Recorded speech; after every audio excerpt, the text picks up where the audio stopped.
When it comes to modern games paying homage to classics, I always feel a bit conflicted.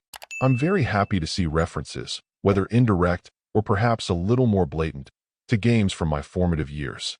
It's great to see other people who have a love for the same games I did, and I appreciate the attempt to bring that same sort of experience to modern audiences. That said, especially when we're talking about games around 40 years old, there's an expectation that when you channel such an experience that you'd at least match the quality of the original, if not exceed it.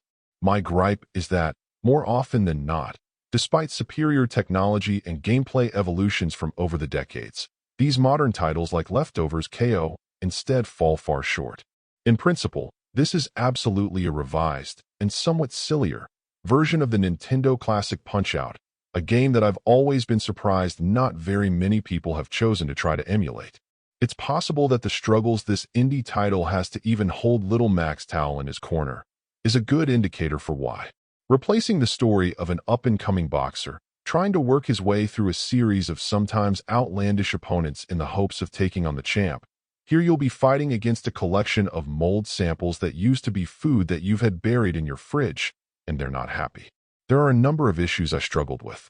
The first is that while Nintendo was wise to give you a punching bag to rough up and gain some confidence with, in the form of the infamous Glass Joe, here you'll proceed straight to getting throttled.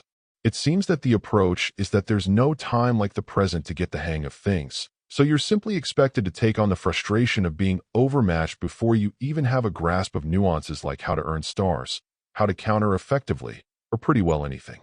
Where Punch-Out! Was more puzzle-like in its design and instructive, effectively teaching you new techniques and ways to succeed with each fight, there's no such nuance to be had here. Hell, even the fact that your opponents will get up after being knocked down a few times, while you'll simply be done the moment you hit the mat, is a serious irritant, quickly disincentivizing your continued participation.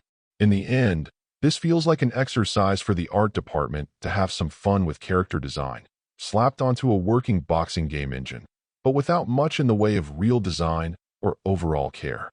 It isn't as if this is a game breaking new ground and figuring out how gameplay should be done right.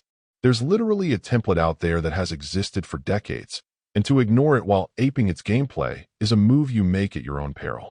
Truly, you would be better off playing the original Punch-Out! Or its sequel in any way you could, rather than settling for this disappointing facsimile.